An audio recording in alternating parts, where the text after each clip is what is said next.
Midday, and this is Africa Update coming to you live from Johannesburg in South Africa on DSTV's audio bouquet channel 802, OpenView channel 628, and on www.channelafrica.co.za. I'm Lulu Gabu. I'm with Onele Nzinzi, Buntle Headbush, and Musibudi Makura. Coming up this hour. And humanitarian organizations are prevented from rendering humanitarian assistance in solidarity and in fulfillment of their erga omnes obligations. South Africa has presented its arguments at the International Court of Justice in The Hague, currently holding public hearings into Israel's humanitarian assistance in Gaza. And despite improvements in the Central African Republic, most of the population remains vulnerable to violence, disasters, and health emergencies. But first, let's go to the news with Onele Nzinzi. SABC News. The African Perspective. Well, thank you, Lulu, and greetings to our listeners. A UN panel of experts who are monitoring sanctions in Sudan is investigating how mortar rounds exported from Bulgaria to the United Arab Emirates ended up in a supply convoy for Rapid Support Forces militia fighters. This is detailed in a letter seen by news agency Reuters. Mortar rounds seized from the convoy in November in the Darfur region bore the same serial number as those Bulgaria told the United Nations investigators that it had exported to the UAE in 2019. The serial number was visible in photos and videos that are posted online by pro-government militia members following the seizure. Bulgaria told the UN investigators that it had shipped 81mm mortar rounds with the same serial number to the UAE military.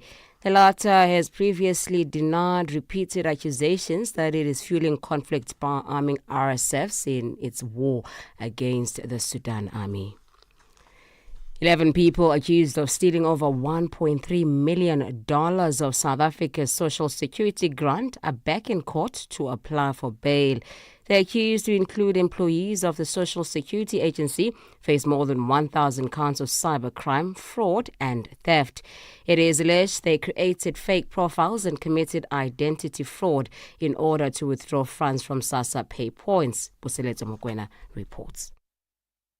Carefully orchestrated scheme that led to millions of rands meant for the needy, allegedly stolen from government coffers.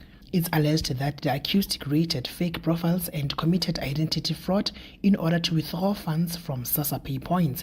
They have all denied the charges level against them. During the last court appearance earlier this month, the defense requested additional time to review the state's voluminous evidence, which include forensic audits and intercepted communication. Tunisia's Coast Guard has recovered the bodies of 8 African migrants who drowned off the country's coast. Their boat sank as it sailed towards Europe. Authorities say 29 others were rescued. The boat sank in waters off the city of Abouaden near Sfax, a departure point often used by African migrants.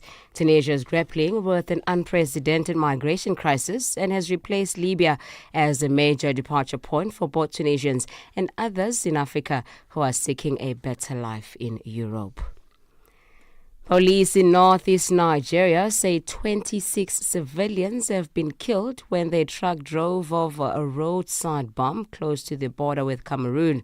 Boko Haram and rival Islamic State West Africa province often launched sporadic ambushes on convoy and plant landmines along highways in northern Borno. It was not clear which group was behind the mine blast, although ISWAP is active in the area. The BBC's David Bamford reports. The Nigerian authorities said 6 children and 4 women were among the casualties in the attack on Monday morning in the northeastern state of Borno. There's been a surge of activity in the region since January as 2 rival factions, Boko Haram and Islamic State West Africa, vie for dominance. The Nigerian military has faced challenges due to overstretched resources and allegations of human rights abuses, including recent erroneous airstrikes causing civilian deaths.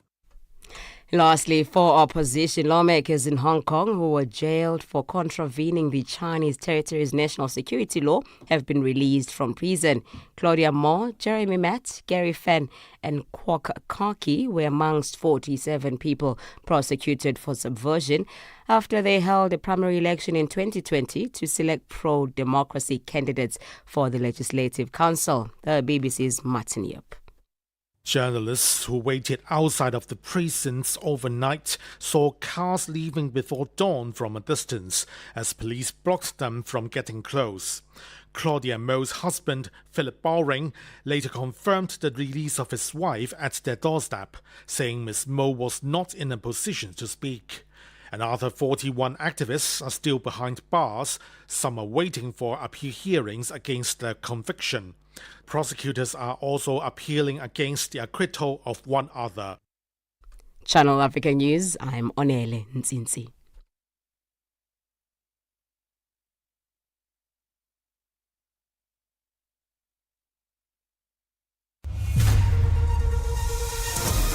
SABC News. The African Perspective. And coming up in your Africa Update with Al sacked as Al Ali faces a CAF disciplinary hearing, while India women's compile a challenging 276 run in the ODI against South Africa. I have details of these and other stories at the bottom of the hour.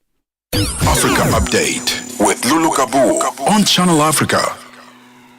Well, thank you to Msibudi Makura with our sports update, as well as Onele Ntsinzi with our news at the top of the hour. It is 12:07 Central African time, and we're coming to you live from Johannesburg in South Africa. Join us in conversation on our social media platforms. That's on X, Instagram, and subscribe on YouTube at Channel Africa 1. On Facebook at Channel Africa, you can also send us your comments and voice notes to +2763 that's 406 9126 #Africa Update, and let us know which country you're in. And if you have any stories that you'd like us to highlight or to focus on, send us an email. It is newsroom@channelafrica.co.za, or give us a call on +2711 714 4459. Get Channel Africa on DSTV Audio Bouquet. Channel 802. Africa Update on Channel Africa. South Africa has presented its arguments at the International Court of Justice in The Hague, which is currently holding public hearings to examine Israel's obligation to facilitate humanitarian aid to Palestinians in Gaza and the occupied West Bank. Almost 2 months ago, Israel halted all humanitarian aid supplies into Gaza. Let's take a listen to South Africa's address in The Hague. And humanitarian organizations are prevented from rendering humanitarian assistance in solidarity and in fulfillment of their erga omnes obligations. Nor can we accept that journalists, aid workers, and first responders are being assassinated and then hastily buried in mass graves. The United Nations is rightly seized with this matter and calls for the court's urgent advice on the questions put to it by the General Assembly. Mr. President, members of the court, this brings to an end the first part of South Africa's oral submission. I kindly request that the court calls upon Ms. Nokukanya Jele, the Special Advisor to the President of the Republic of South Africa on Legal and International Affairs, to address it on Israel's obligations as an occupying power. I thank you for your attention. Mr. President, ladies and gentlemen, members of the court, it's an honor for me to present myself here this morning on behalf of South Africa. The international law rules governing military occupation must, by necessity, be interpreted in favor of the rights of the occupied population. The Gaza Strip and the West Bank, including East Jerusalem, remain under Israel's belligerent occupation, and the law of occupation applies as a matter of lex specialis. Proceeding from this premise, the law of occupation imposes limitations on the de facto exercise of the occupant's power. It invests in the occupying power, as this court observed, a set of regulatory powers on an exceptional basis and on specific enumerated grounds. Israel is under an obligation to respect the lives, rights, and property of the population of the occupied territory, while protected persons cannot be deprived in any manner whatsoever of the benefits of the Convention by any change introduced as a result of occupation. South Africa submits that the UNRWA banning laws are also to be declared inconsistent with this provision. Firstly, through these laws and their direct territorial application to occupied Jerusalem, Israel unlawfully purports to assert sovereignty over East Jerusalem. As the law of occupation does not transfer title to assume sovereignty to the occupying power, through this additional measure, Israel extends, as this court opined, I quote, its gradual annexation to Israeli territory and the application of its domestic laws therein, thus impeding the exercise of the right to self-determination of the Palestinian people. Secondly, the occupying power is not entitled to exercise its limited powers in a manner inconsistent with its other obligations under the Convention, cited in great detail by Palestine yesterday. Israel may not impose any measures specifically prohibited by international humanitarian law, such as mass forced displacements, the destruction of property, transferring in of colonial settlers, targeting schools, and even targeting the school curriculum to erase the history of the Palestinian people. Mr. President, members of the court, this brings to an end the second part of South Africa's submission. And so, Mr. President, may I request that you invite Mr. Jamian Hendricks, State Law Advisor for International Law, to address the court on South Africa's conclusions.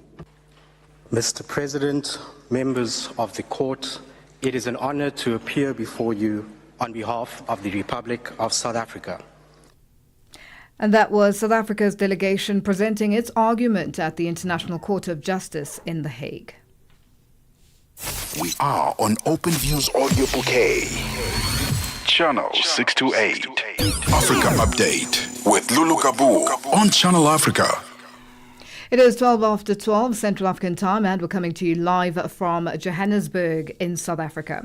Despite improvements in the Central African Republic, most of the population remains vulnerable to violence, disasters and health emergencies, as according to the United Nations Office for the Coordination of Humanitarian Affairs, OCHA.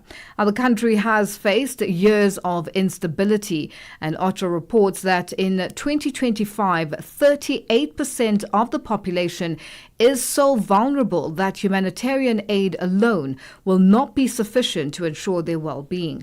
And to discuss this further, we are joined on the line by Tobias Schultz, Deputy Head of the Office for OCHA in the Central African Republic. Tobias, good afternoon, and thank you for joining us on Africa Update. Good morning from our end, and happy to speak to you, and thanks for calling us. Now, Tobias, security and humanitarian conditions have improved in some regions. What is happening in the Central African Republic? Why are things at such a crisis point?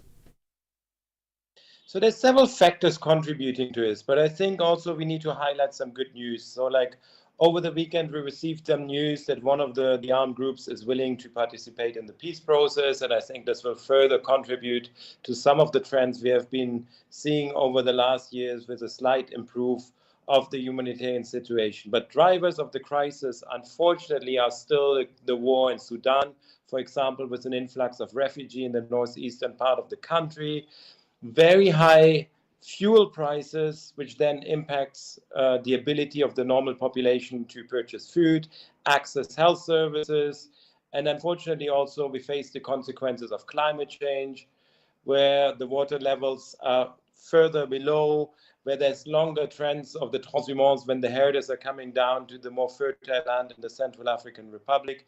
And this is also contributing to tensions and sometimes then inter-community conflicts in the Central African Republic. These are just some of the factors. And then, of course, while we still have the presence of armed elements in some fighting, this then triggers displacement and then contributes to population movements for which we're aiming to mobilize the resources to respond in a short period of time. Now, recently the US stopped aid funding, but last week a meeting which included Spain, Belgium, Switzerland and the UK, as well as the United Arab Emirates, took place. And what came out of that meeting, and how will it benefit the African continent? So first of all, I think for us it was really a good occasion to share the insights a bit more broadly than what I just said about the humanitarian needs in the country and the most pressing needs around food security, emergency shelter, health, and then of course for the refugee response and some more broader protection needs in the country. So the key message here for us is really we need to work at two different elements at the same time. One, from our side, mobilize the humanitarian resources to respond for those people who are still exposed to shocks, while at the same time also engaging with countries to mobilize not only humanitarian resources, but also engage with the government to strengthen their capacity to deliver basic social basic services such as access to health, access to school, and all the other elements driving humanitarian needs in the country outside of shocks and epidemics. So really what we would like to see here in the Central African Republic, as we hopefully continue to slowly and progressively phase out, to see humanitarian, development actors stepping in and the Central African Republican government to play a much more predominant role in this evolving context. Now, what role do emerging donors like the UAE play in shaping humanitarian funding trends? Because now they're stepping up to the table where for the longest time the whole world has been reliant on the United States of America. Thanks. And I think it's a very good question. And I think what we're promoting here in the Central African Republic as elsewhere is really the use of so-called humanitarian pooled funds, or funds where it is not decided yet where the money will go, but then we have the flexibility in the country once the most pressing needs are clear, to use these funds. So these are collective funds where several donors can contribute to, and that allows and gives us the flexibility to really help the communities most in distress. So I think, unfortunately, what we have seen over the last years is that needs globally are increasing. So any new donor who's willing to help face the suffering and make a contribution is very welcome. And of course, it's not actually a new player. The Emirates and the UAE have played an important role in other crises. I think what we see is more interest now for them to also play a more active role on the African continent. And as I said earlier, the needs are massive. So like any donor contribution is important for us. And for us, the more we can use unearmarked funding, such as the humanitarian funds or the Global Emergency Response Fund, these are really like pooled funds where different countries contribute and help us and allow us to respond to the most urgent and most pressing needs. And how are you as OCHA adapting to the reduction of support? Well, I think we are forced to make some very drastic changes. And I think sometimes it is also an opportunity to make changes in contexts where we have learned to work through existing systems, and it also helps us to adapt and perhaps to be more efficient. One of the things we would like to see here is to be much more decentralized and to be much more close to where the people are, to have a better engagement to what they're actually telling us. I mean, this is something we have been doing over the last years already, but I think for us, what it means is also like looking on the exercises we did already and looking into where we think the most vulnerable people are, and scrutinizing, unfortunately, the work we're already doing, but also doing this in consultations with the people. And the last year we engaged with more than 22,000 households. We heard what their preferences are and trying to really amplify the message of what we're actually hearing from people and what their priorities are. And I think some of the tendencies we have been seeing the last year is already telling in this changing context. Some of the feedback we received is that people want more income generating activities, for example, something we normally as humanitarians don't do. We deliver food assistance, we provide shelter. But what I just said is also a tendency that there's an improvement in the context, that people want to stand on their own feet, want to make decisions for their own lives. So I think this is something we want to continue. And as I said, like we need to make these changes. We need to make these changes very quickly. But the aim always is to find ways to channel the funding to those communities who are most in distress or need it the most urgently. And today, we still need $326 million. We hope we will be able to mobilize this funding to reach 1.8 million people. And if we don't reach these people, the planning we put in place very recently is to say, like, which are the communities and the type of activities where we would like to channel the funding to, if we are not able to meet the mobilization of resources of the $326 million for the Central African Republic. Well, Tobias, it's been a pleasure chatting to you. Thank you so much for joining us. We'll leave it there for today. Thank you very much. That's Tobias Schult, Deputy Head of Office for OCHA in the Central African Republic, joining us on the line. It is 12:21 Central African Time. Africa Update with Lulu Gabu, 12 to 1 p.m. Central African Time. The government of Rwanda and the Democratic Republic of Congo have agreed to come up with a draft peace deal by May the 2nd to end the conflict that has the east of the DRC for more than 3 years. South Africa, Malawi and Tanzania are starting to withdraw soldiers and equipment from Goma and the Sake in the Democratic Republic of Congo. The troops were part of the SADC mission in the DRC to help Congo's government in their fight with the M23 rebels. And to discuss this further, we are joined on the line by Jeff Dubazana, a South African National Defence Union Chief Negotiator. Jeff, good afternoon and thank you for joining us on Africa Update. Afternoon, Lulu, and afternoon to your viewers.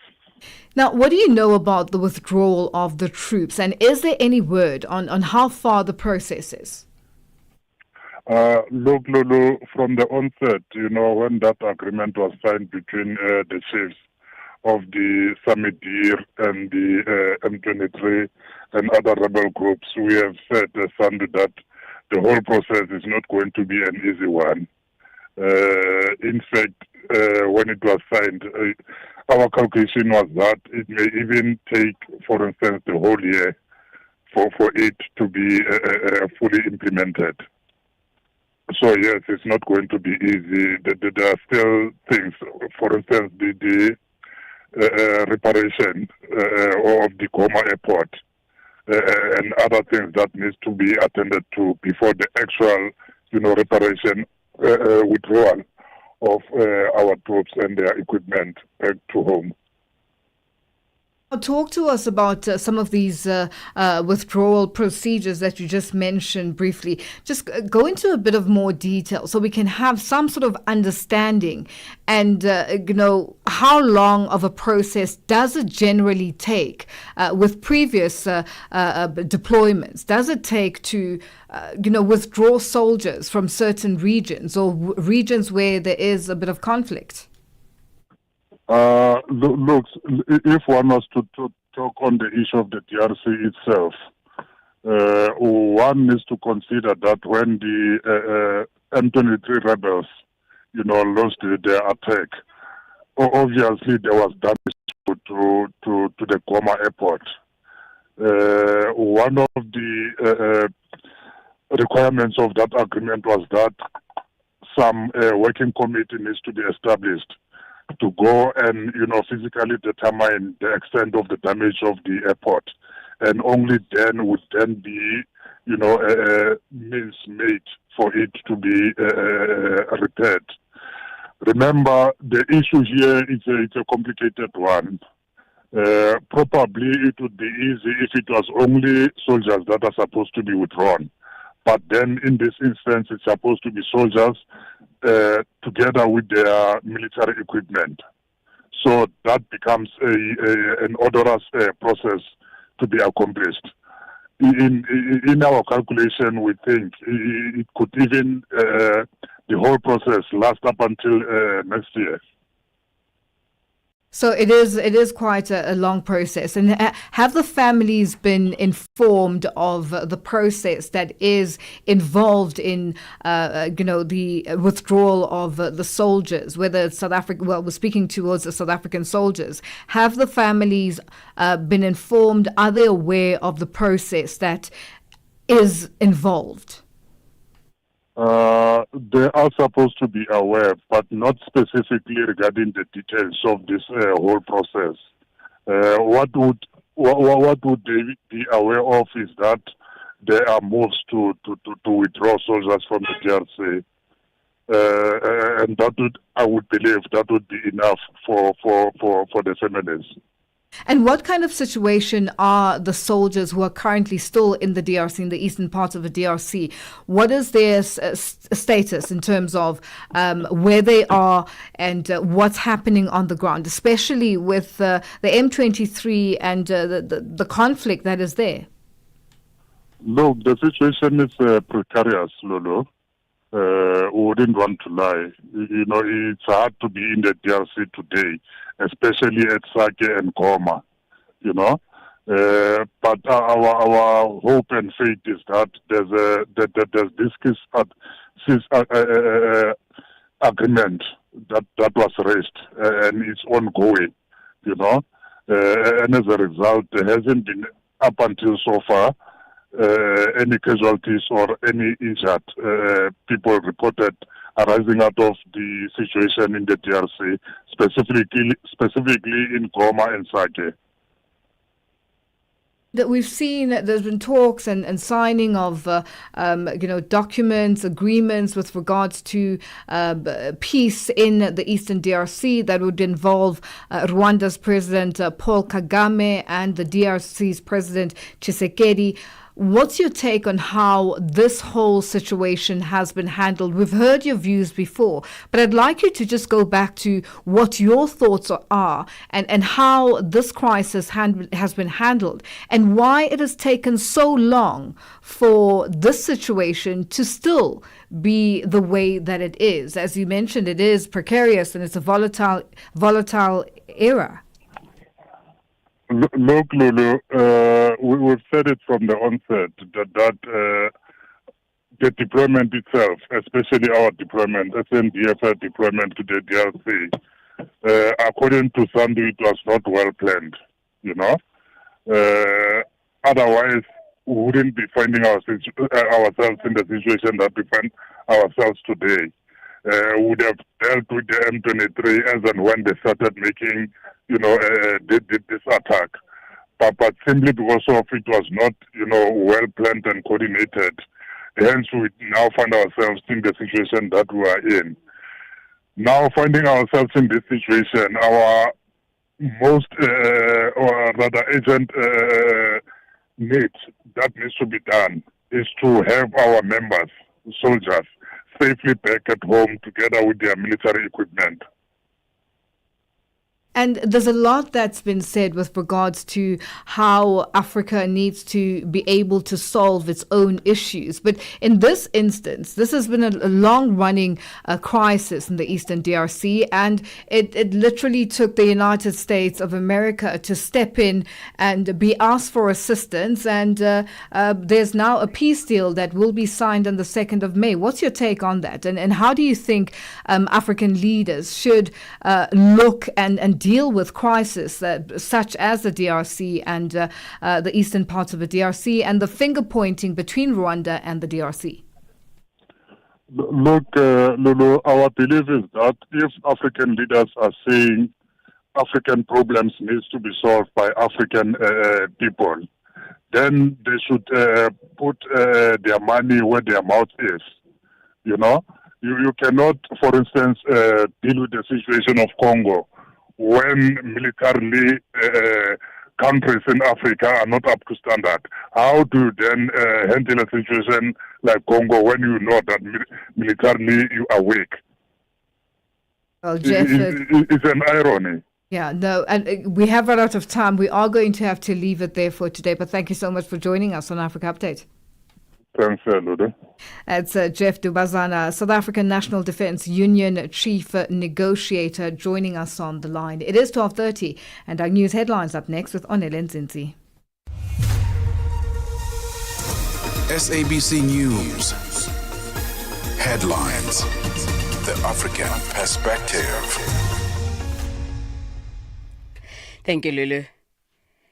The process of withdrawing soldiers and equipment from Goma and Sake in the Democratic Republic of Congo by the South African, Malawi and Tanzanian governments has been started. The troops were part of the SADC mission in the DRC to assist Congo's government in the fight with the M23 rebels.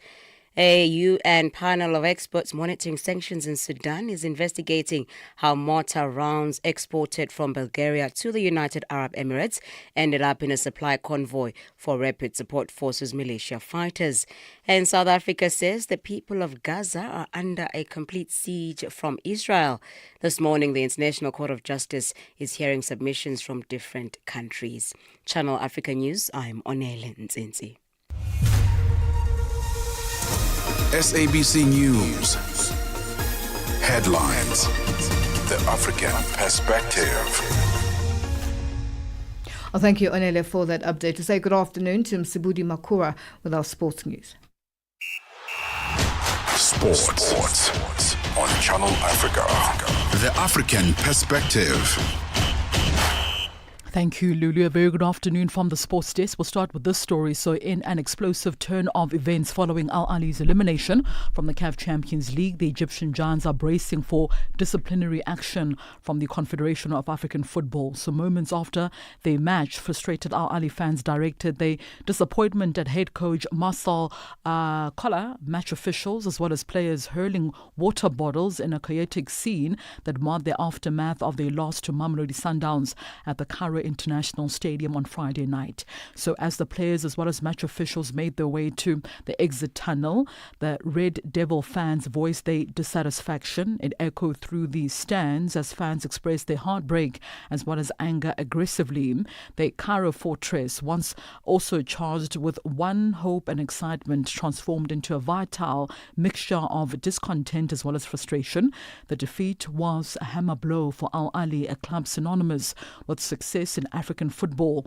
However, the response from their supporters called into questions the notion of sportsmanship that has dogged the growth of football on the African continent. Now, such displays of poor sportsmanship, verbal abuse, as well as disrespect towards officials and opponents have marred the reputation of North African fans. Now, Al Ahly may soon face severe penalties, including a potential stadium ban and the prospect of playing behind closed doors. CAF has increasingly taken a tough stance against clubs that breach its rules as well as regulations.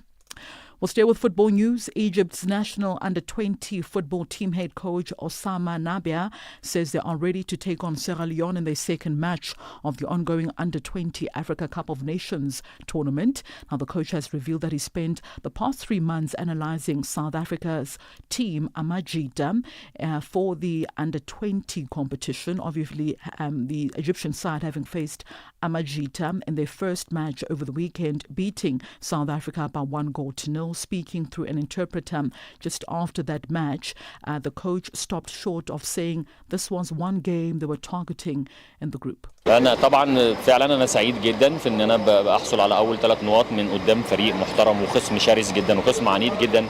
He says that he's super happy with the team and with the quick start. He's been for 2 and 3 months that he's analyzing the South African team, and he's making sure that this team will make a lot of changes in the group, and he's making sure that he's super happy that with this start. Now, the hosts were on the back foot for larger parts of that game until they pounced in the 62nd minute through substitute Mohamed Abdullah's counter-attacking goal. Now, the coach says this is the kind of start that gives them the confidence in the objectives of qualifying for the Under-20 FIFA World Cup set for Chile later on this year. أكيد طبعا يعني أنا بلعب في ملعبي وأنت عندك طبعا أكيد وأنا بلعب على ملعبي في وسط جمهوري ببقى الفرق أول حاجة بالنسبة لي عايز أتأهل لكأس العالم وده. Yes, he's making sure that he's happy. His main goal is to qualify to the World Cup. Yes, he's playing in his playground. Yes, he's playing with his fans, but he will make sure that first that he goes to his main goal to go to the World Cup as the same as all the nations in the competition. Yeah. Further field now, Arsenal manager Mikel Arteta says their run to the Champions League semi-finals has been beautiful and that they want much more as they face off with the host Paris Saint-Germain today. Now, Arteta says today's first leg is one of the biggest games the Emirates Stadium has seen and called on fans to play every ball together. So Arsenal beat reigning champions Real Madrid 5-1 on aggregate in their quarterfinals and will now face the French side PSG, who they beat 2-0 in the league phase of this competition in October of last year. So the Gunners, who have never won the Champions League, last reached the semi-finals back in 2009, where they suffered a 4-1 aggregate defeat by Manchester United. Managed by Arsene Wenger, they also lost the 2006 final to Barcelona. And finally, South Africa's Proteas women's side are currently facing India in the first match of the Tri-Series in Colombo, India. It was India who won the toss earlier and elected to field first. Opener Patrika Rawal struck 78 and 91 balls to lead India's women's to a challenging 276 for the loss of 6 wickets in the Tri-Series at the P. Premadasa Stadium in Colombo. Now, this is South Africa's first match of the series, India having already defeated Sri Lanka by 9 wickets in their first match just a few days ago.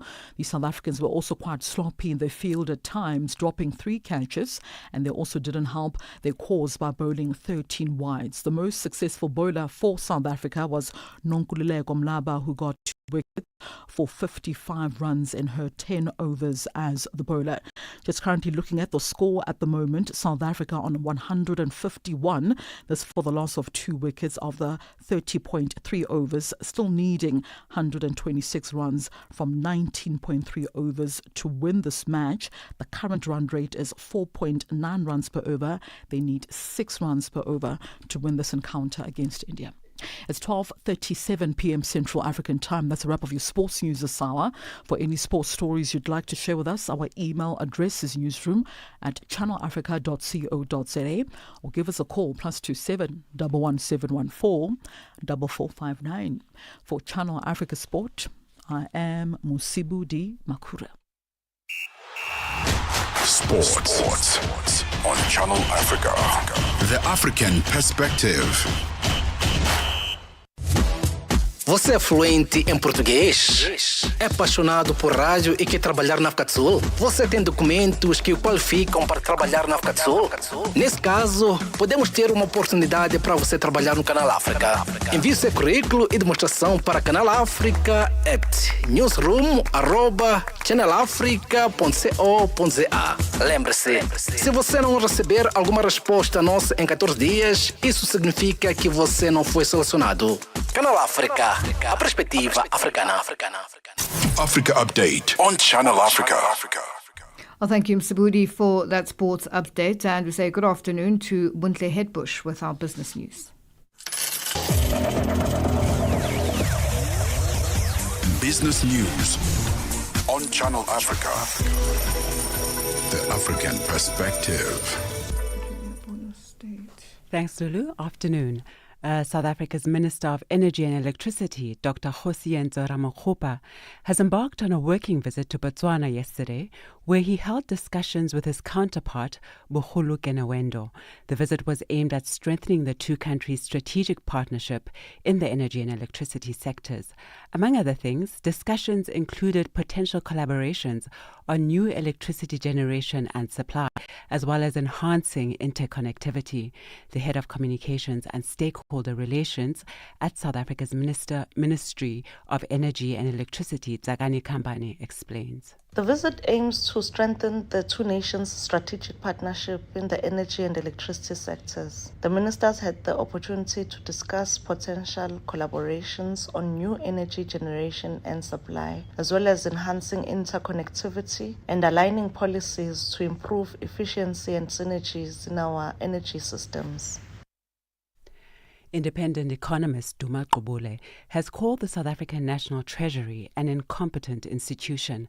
This as Parliament is yet to pass the country's budget following two failed attempts and a court case. Opposition parties are now calling for Finance Minister Enoch Godongwana and National Treasury Director General Duncan Peterse to step down. The calls follow a ruling by the Western Cape High Court, which set aside the 2025 fiscal framework and suspended the controversial VAT hike. The case was a joint legal challenge by the Economic Freedom Fighters and the Democratic Alliance. Qubule elaborates. The primary objective of economic policy is to grow the economy and create jobs, and not to balance the budget. If you grow the economy and create jobs, the budget takes care of itself.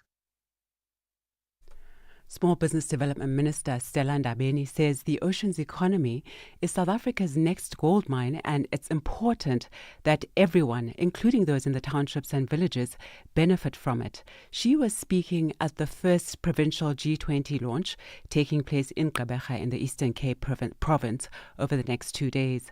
The overall theme of the roadshow will be the marine and oceans economy, under the theme The Oceans Economy, the next South African gold mine.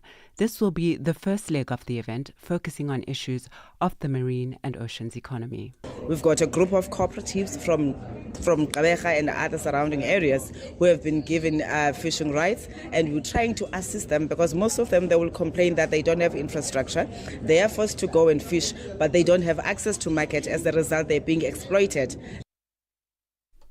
Rwanda has arrested 3 top officials from the country's Mines, Petroleum and Gas Board, along with 4 businessmen suspected of corruption and abuses of power.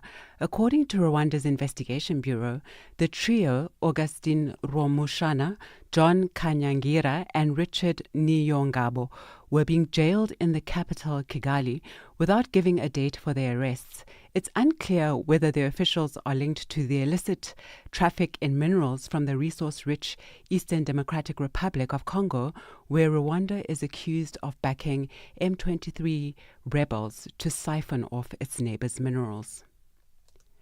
Engineers have been working through the night to restore power to networks in Spain and Portugal after an almost total power outage in both countries. The operator of Spain's electricity grid said power has now been restored to around 90% of mainland Spain. The BBC's Nick Beck has the details. Central Madrid is a far cry from the image that many people will have of it. A lot of streets have been plunged into darkness and many of the restaurants and bars closed early. You can see police in the street directing the cars because the traffic lights in many places still aren't working. Now for a look at our indicators, $1 in Nigeria is trading at 1,000 naira 606. In Botswana, it's 13.60. Kenya, the dollar is trading at 128 shilling 527, and in Zambia it's 27 kwacha 89. Moving to the BRICS countries, $1 in Brazil is trading at 5 reals 67, Russia 82 rubles 34, India it's at 85 rupees 20, China 7 yuan 29, and South Africa $1 is trading at 18 rand 61. $1 is trading at 74 pence to the British pound and 87 to the euro. Looking at commodities, gold is trading at $3,311 and platinum at $985 per ounce, while Brent crude oil is at $65.27 a barrel. And those are your business news at this hour. For any business stories you'd like to share with us, please send an email to newsroom@channelafrica.co.za or call us on +27 11 714 4459. For business news, I am Buntle Hetbush.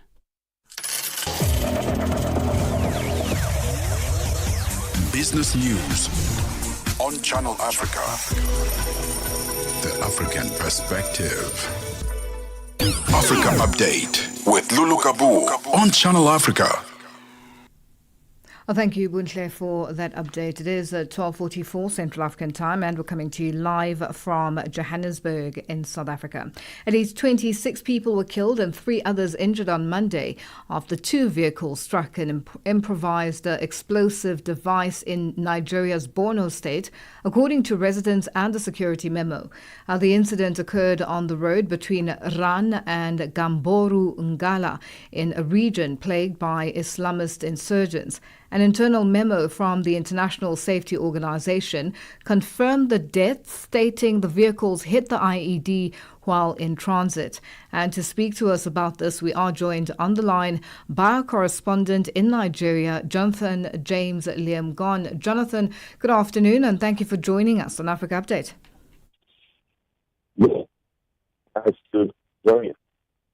Now, are you able to confirm any official statements from Borno state authorities or the Nigerian police regarding the IED incident? Sadly not. No, the state government, neither the state government nor the military itself has issued a statement regarding this. So what we've been able to track so far have been statements from eyewitnesses and people who suffered loss from their families, and then some people linked to vigilante members who also turned up at the scene following the explosion. Now, this internal memo that was issued confirming the deaths and the incident as a whole, why do you think the government is not responding, or the authorities are not responding? Because I guess Borno authorities are government. Well, yes, they are a government. They are the state government. But one of the trends we've seen with this, first of all, this war against terrorism in that part of the country has gone on for no less than about 15 years. Some security analysts actually say there seems to be a weariness, like sometimes government actions tend to suggest like it has become war-weary, especially given that the government appeared to have probably gone into like early celebrations in the last couple of years, where there was so much political talk about how terror had been defeated and how it had ended and how it was now effort being put on rebuilding. So the resurgence in the spike of attacks that we've seen, take for instance this year alone, between January and now, we've seen in different forms at different locations, no less than well over 5 well-coordinated attacks. So generally, it seems the way part of the government has to react to this, because on the one hand, they're telling everyone that things are back to normal, but then on the other hand, all of this is now happening. Jonathan, you know what? Unfortunately, we are going to have to leave it there for today. Our connection is not the greatest, and we will discuss this further. And hopefully by then you will have, an update from the Borno State authorities with regards to this incident, and then we'll be able to chat some more on this. That's our correspondent in Nigeria, Jonathan James Liam Gon, joining us on the line. It is 12:48 Central African time, and we're coming to you live from Johannesburg in South Africa. Tune in and turn up the volume. This is Channel Africa. Africa Update with Lulu Gabu on Channel Africa. As the United States President Donald Trump marks his first 100 days in office, he is facing growing opposition to his sweeping America First agenda and an approval rating in decline. According to an ABC News Washington Post Ipsos poll over the weekend, Trump achieved the lowest 100-day approval rating for U.S. presidents in the past 8 decades, with just 39% of respondents approving of his handling of the job. He has governed through executive order, often circumventing the legislature, testing the legal parameters of his policy choices, and inflicting a global trade war that has added stress to the global economy, while seeking to mediate conflicts where progress has been slow. Sharon Bryce Peace has more. During every single day of the Trump administration, I will very simply put America first. President Donald Trump's intent made with simplistic clarity at his January inauguration, and evidenced by the near-frenetic pace in which his administration has moved. He signed 139 executive orders, moved to slash the federal workforce, dismantling agencies like USAID that for decades played an outsized role in the global humanitarian space, while instituting a trade war that has left global markets on edge and attacked allies and foes alike, including South Africa. Emma Ashford is a senior fellow at the nonpartisan think tank, the Stimson Center. I don't think Donald Trump's worldview has changed at all since 2016. I actually think it's quite consistent with some of the things he was saying back in the 80s. He still is very hard-nosed on trade. Obviously, we've seen with the tariffs. He is, again, generally opposed to allies who don't pay their own way, who are free riders, and he tries to strike deals with other countries, right? He uses US power to beat them over the head, whether that's military power, sanctions, the threat of tariffs, whatever it is, until they turn around and give him what he wants. And while his worldview might not have shifted in the second term, his approach has, as Professor Matthew Dallek of George Washington University explains. Politically, I think Trump was more cautious in some ways. I mean, he would back off a little bit more frequently in the first term when he came under political pressure.